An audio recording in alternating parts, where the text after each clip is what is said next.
Komisi Pemberantasan Korupsi menduga uang korupsi tunjangan kinerja di Kementerian Energi dan Sumber Daya Mineral mengalir ke pemeriksa Badan Pemeriksa Keuangan. Ketua KPK Firly Bahuri mengatakan, uang korupsi Tukin di ISDM itu mengalir ke 10 tersangka. Sebagian korupsi yang membuat negara rugi 27,6 miliar rupiah itu diduga dinikmati pemeriksa BPK. Selain itu, uang tersebut juga digunakan untuk dana taktis operasional kegiatan kantor hingga sejumlah keperluan pribadi. KPK menduga uang itu digunakan untuk kerjasama umroh, sumbangan nikah, tunjangan hari raya, pengobatan, membeli tanah, rumah, mes atlet, kendaraan, logam mulia, hingga indoor volley.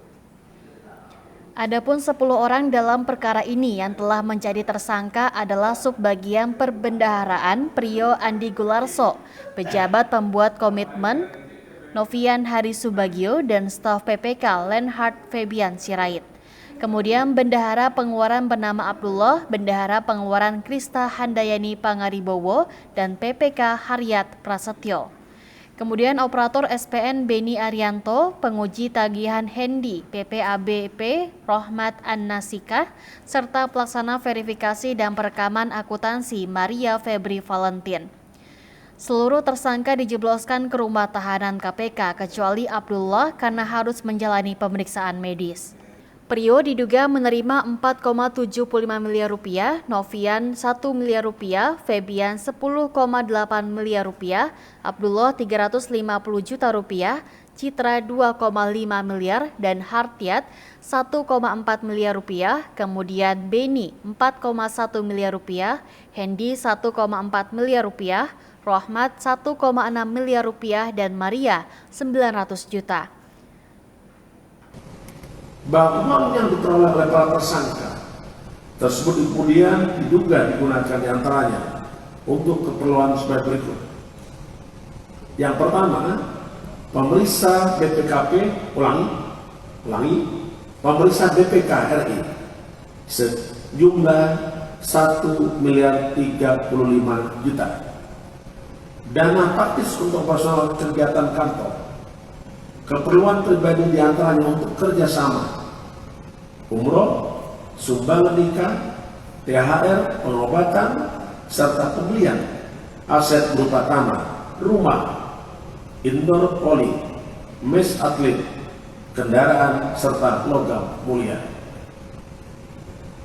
Dengan adanya penyimpangan tersebut, maka telah diduga telah terjadinya suatu perbuatan yang melibatkan kerugian negara atau keuangan negara sekurang-kurangnya sebesar 27 miliar 603 juta 277.720 rupiah.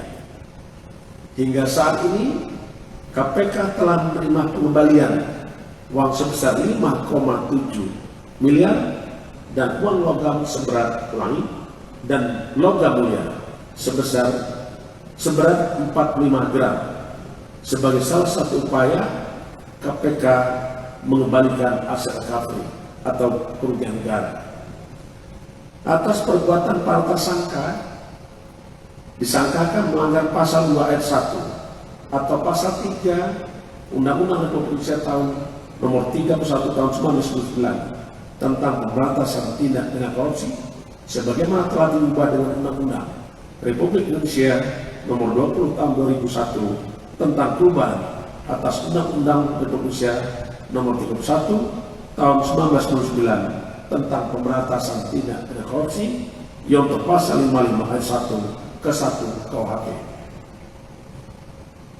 KPK dalam kesempatan ini menyampaikan ucapan terima kasih dan apresiasi kepada masyarakat yang selama ini telah memberikan bantuan kepada KPK. KPK juga menyampaikan ucapan terima kasih kepada kementerian lembaga dan rekan-rekan media yang sampai hari ini terus membersamai KPK dalam upaya-upaya pemberantasan tindak pidana korupsi. Sekaligus juga pada kesempatan hari ini kami ingin menyampaikan sekaligus mengingatkan bahwa setiap rupiah yang diterima oleh aparatur sipil negara adalah hasil dan dari uang yang bersumber dari uang negara dan uang rakyat. Oleh karena itu, penggunaannya harus taat peraturan dan prosedur yang berlaku sebagaimana pertanggungjawaban atas amanah yang diberikan. Saya kira itu yang ingin kami sampaikan kepada rekan-rekan semua, segenap anak bangsa dimanapun berada. Mari bersatu memberantas korupsi sampai Indonesia bersih dari korupsi. Terima kasih. Wassalamualaikum warahmatullahi wabarakatuh. Om Santi Santi Santi Om. Baik, terima kasih Pak Ketua yang sudah menyampaikan perkembangan dari penanganan perkara dimaksud. KPK hari ini mengumumkan 10 orang sebagai tersangka, 9 diantaranya dilakukan penahanan rutan selama 20 hari dan 1 orang masih dari pemeriksaan kondisi kesehatannya terlebih dahulu. Nanti kami akan sampaikan perkembangan terkait dengan tersangka A ini. Baik, kami silakan. Oke, Mas Chandra silakan. Dua, jadi oke, silakan. Iya, mau nanya. Ini kan tersangka cuma bagian keuangan. Apakah ada petinggi-petinggi lain yang masih diincar atau keterlibatannya didalami oleh KPK?